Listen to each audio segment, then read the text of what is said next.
So మేమంతా ఒకటే అని చెప్పి కూడా చాలా మంది అంటూ ఉంటారు. చాలా మంది ఎవరు ఇప్పుడు మనం ఇస్లామీలు కూడా హిందూ ముస్లిం అంతా కూడా సోదరులు సోదరిమణులు. అది ఇక్కడ ఒక డైలాగ్ ఉంది కదమ్మా, గంగా జమున తెహజీబ్ అని ఒక జోక్ వాడుతుంటారు, ఒక వర్డ్. అది ఎలా ప్రాక్టికల్లా? ఇప్పుడు యాజ్ ఏ హిందూ నువ్వు ఆయన నేను అందరం భయ్యా ఈద్ ముబారక్ అండం, వీధి వీధికి వెళ్ళి హే మెరీ కిస్మిస్ అండం. మరి ఎవరైనా ముస్లింలు స్త్రీలు వచ్చి ఎవరైనా బోనం ఎత్తారా?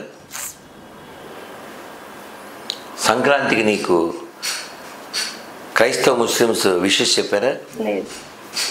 ఒక క్వశ్చన్ అడిగారు ఒక ముస్లిం ముల్లాని, సార్ మనం విషెస్ చెప్పచ్చా అని. అలాగే క్రిస్టియన్ పాస్టర్ని అడిగారు అందులో ఉండేవాళ్ళు, సార్ మనం సంక్రాంతి విషెస్ చెప్పచ్చా? నాన్ సెన్స్ కదా. మనం ఎవరినన్నా అడిగామా? మనం క్రిస్టియన్స్కి మనం విషెస్ చెప్పచ్చా, క్రిస్మస్కి లేకపోతేనేమో రంజాన్కి? అలా మనకి అది లేదు.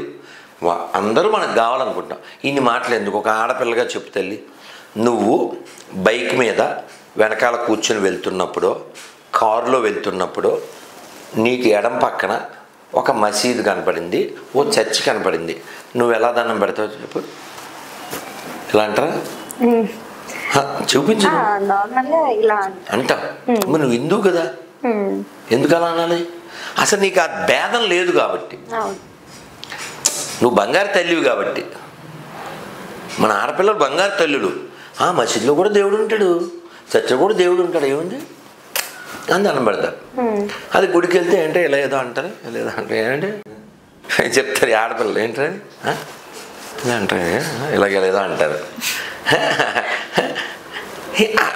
నేను ఆ అమాయకత్వానికి ఆనందపడతాను. మన పిల్లలు బంగారు తల్లులు మసీదులో దేవుని చూస్తారు, చర్చిలో దేవుని చూస్తారు, గుళ్ళో దేవుని చూస్తారు. అది సనాతన ధర్మం నేర్పించింది. అంతయు నీవే హరి పుండరీకాక్ష, ఇది మనకు నేర్పారు.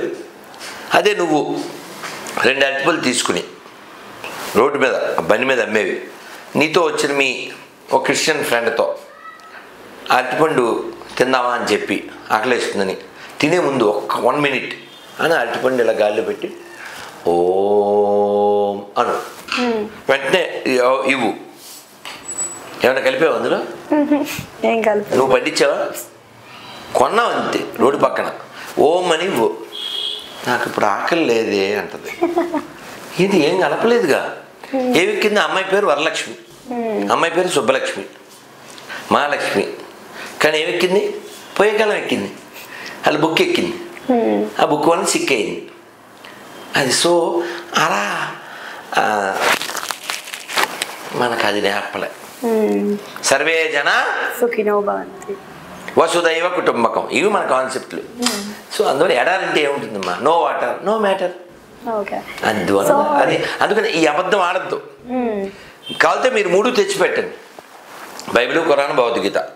3 మానవత్వానికి ఏది వ్యతిరేకం ఉందో అవి కొట్టేద్దాం. సో కాబట్టి ఆ 3 ఒకటి కానే కాదు. 3 ఒకటైతే ఎవరన్నా అంటే మసీద్కి చర్చికి వెళ్ళి హోమం చేద్దాం. అవుద్దా? ఎందుకు అబద్ధాలు? నెక్స్ట్. సో ఆ విధంగా ఇప్పుడు కీర్తనల విషయంలోకి వచ్చారు కదా, చాలా మంది ఇప్పుడు మీరు ఓన్లీ క్రైస్తవుల గురించి చెప్పారు, హిందువుల్లో కూడా కొన్ని పండుగలకి మన వాళ్ళు పాడే పాటలు కానీ మన వాళ్ళు పెట్టే సంగీతాన్ని కానీ అసలు ఆలకించలేకపోతున్నాం. వాస్తవానికి మనకు సాంప్రదాయం ఏమిటి?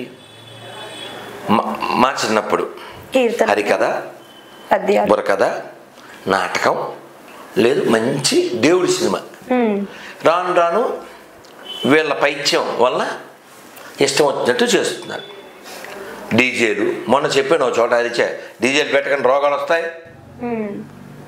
సత్వగుణంతో ఉండేదే సనాతన ధర్మం.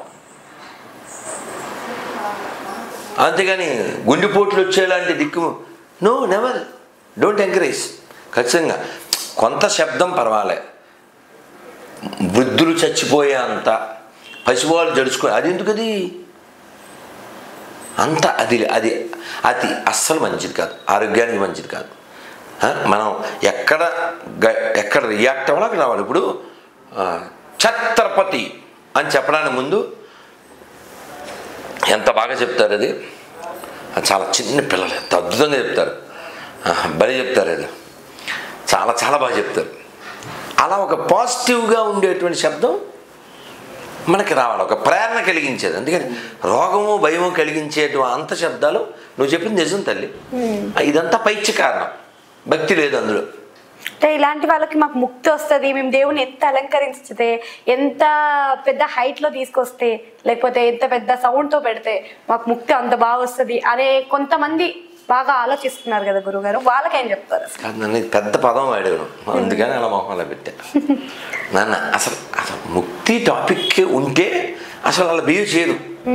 అది ముక్తి టాపిక్ కాదు, భక్తి టాపిక్ కాదు, ఆడంబర టాపిక్. నువ్వు పెద్దగా పండగ చేయడం దోషం కాదు, సౌండ్ దానికి తగ్గట్టు పెట్టడం దోషం కాదు. కానీ అక్కడ మందు కొట్టేసేసి సినిమా పాటలు పెట్టేసి పాడకూడని పాటలన్నీ అక్కడ పాడేసి ఆడకూడనన్ని ఆటలు ఆడిస్తే అసలు దైవం సంతోషిస్తాడా? అంటే నువ్వు ఎవరో మామ సూపర్ అని అనడం కోసం చేసావు తప్ప భగవంతుడు మెచ్చడానికి కాదుగా. దానివల్ల అప్రతిష్ట కూడాను. సో కాబట్టి దాన్ని మనం ఖండిస్తాం అంతే.